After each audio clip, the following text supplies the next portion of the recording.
Halo semuanya, perkenalkan nama saya Florence Beatrice Vania Raja dengan NIM 2515030015. Saya merupakan mahasiswi program studi farmasi Fakultas Kedokteran dan Kedokteran Hewan Universitas Nusa Cendana. Tujuan saya membuat video ini untuk memenuhi syarat ujian akhir semester dari mata kuliah Pendidikan Pancasila dengan dosen pengampu Ibu Kevi LF Taneo, SH, MH. Pancasila adalah dasar negara sekaligus panduan moral bagi seluruh warga Indonesia.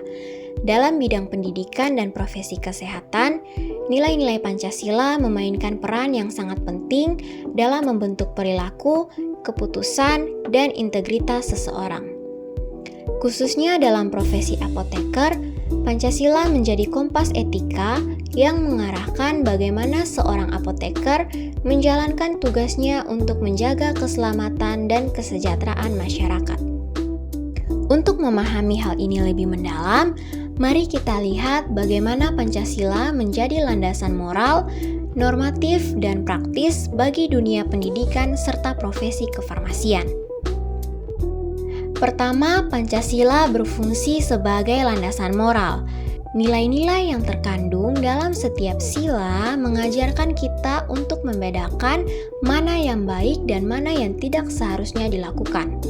Moralitas ini penting terutama dalam dunia pendidikan kesehatan yang menuntut kejujuran dan tanggung jawab tinggi. Kedua, Pancasila berfungsi sebagai landasan normatif. Artinya, nilai-nilai Pancasila menjadi dasar penyusun aturan, kurikulum, dan kode etik profesi apoteker. Banyak prinsip dalam Kode Etik Apoteker Indonesia yang sesungguhnya merupakan bentuk penerjemahan dari nilai-nilai Pancasila dalam praktik sehari-hari.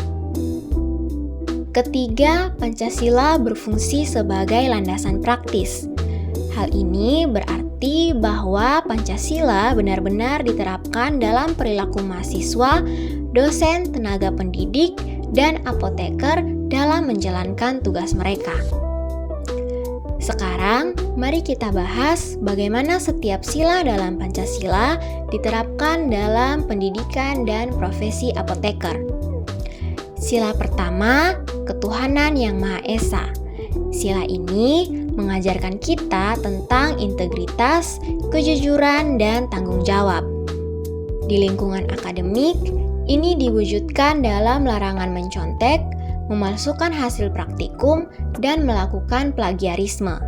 Dalam profesi apoteker, sila pertama mendorong apoteker untuk menolak praktik tidak etis seperti memalsukan resep, menyalahgunakan obat, atau mengabaikan keselamatan pasien demi keuntungan pribadi. Sila kedua, kemanusiaan yang adil dan beradab. Sila ini mengajarkan kita untuk menjunjung tinggi martabat manusia.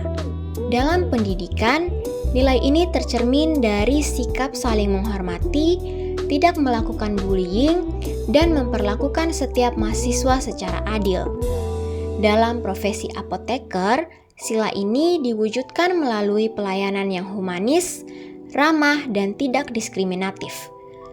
Apoteker harus menjaga kerahasiaan data pasien, memberi edukasi yang jelas, dan memberikan pelayanan yang bermartabat. Sila ketiga, Persatuan Indonesia.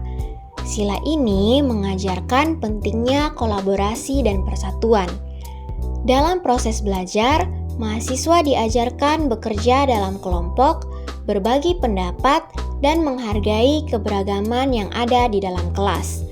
Dalam profesi apoteker, sila ini terwujud dalam kerjasama interprofesi antara apoteker, dokter, perawat, dan tenaga kesehatan lain dalam memberikan terapi terbaik bagi pasien. Kolaborasi ini penting agar pelayanan kesehatan menjadi menyeluruh dan efektif.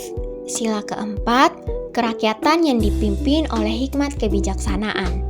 Sila ini menekankan pentingnya musyawarah dan pengambilan keputusan yang bijak. Dalam pendidikan, mahasiswa dilatih berdiskusi, berargumentasi, dan mengambil keputusan secara bersama. Bagi apoteker, nilai sila ini terwujud ketika harus menentukan terapi obat terbaik berdasarkan bukti ilmiah, mempertimbangkan risiko dan manfaat, serta berdiskusi dengan tenaga kesehatan lain untuk memastikan keputusan terbaik bagi pasien. Sila kelima, keadilan sosial bagi seluruh rakyat Indonesia. Ini mengajarkan kita untuk berlaku adil dan memastikan pemerataan.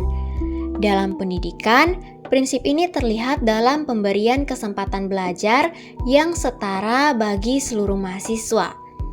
Dalam profesi apoteker, nilai ini diwujudkan melalui pemberian layanan yang adil kepada seluruh pasien, baik yang mampu maupun yang tidak mampu. Apoteker juga harus memastikan pasien mendapatkan informasi obat yang benar, termasuk mengenai obat generik yang lebih terjangkau, sehingga pelayanan kesehatan dapat diakses oleh semua kalangan. Setelah kita memahami penerapan setiap sila, mari kita lihat bagaimana Pancasila dan Kode Etik Apoteker saling berkaitan. Nilai integritas, kerahasiaan pasien, profesionalisme, dan tanggung jawab dalam Kode Etik Apoteker merupakan pengejawantahan langsung dari nilai-nilai yang tertuang dalam Pancasila. Untuk mengaitkan teori dengan kenyataan, mari kita lihat dua contoh kasus di bidang farmasi. Kasus pertama adalah penjualan antibiotik tanpa resep. Dalam situasi ini, seorang apoteker mungkin menghadapi dilema antara keuntungan finansial dan keselamatan pasien. Namun, berkat nilai Pancasila, terutama sila kedua dan sila kelima, apoteker akan mengutamakan kemanusiaan dan keadilan. Dalam praktiknya, apoteker harus menolak penjualan antibiotik tanpa resep dan memberikan edukasi kepada pasien mengenai bahaya resistensi antibiotik.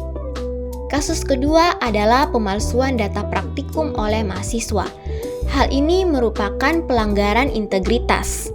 Dengan penerapan nilai Pancasila, terutama sila pertama dan sila kedua, dosen dapat mengajak mahasiswa memahami pentingnya kejujuran ilmiah, serta membimbing mereka memperbaiki kesalahan melalui proses akademik yang benar.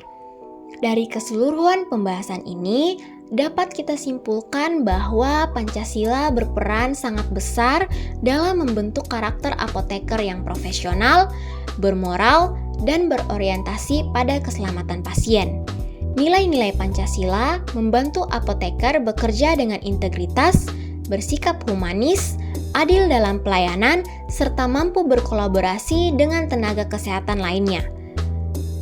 Dengan menjadikan Pancasila sebagai landasan etika, apoteker hadir bukan hanya sebagai penyediaan obat, tetapi juga sebagai penjaga keselamatan dan kesejahteraan masyarakat. Terima kasih telah menyimak materi ini. Semoga materi ini dapat bermanfaat dan menginspirasi.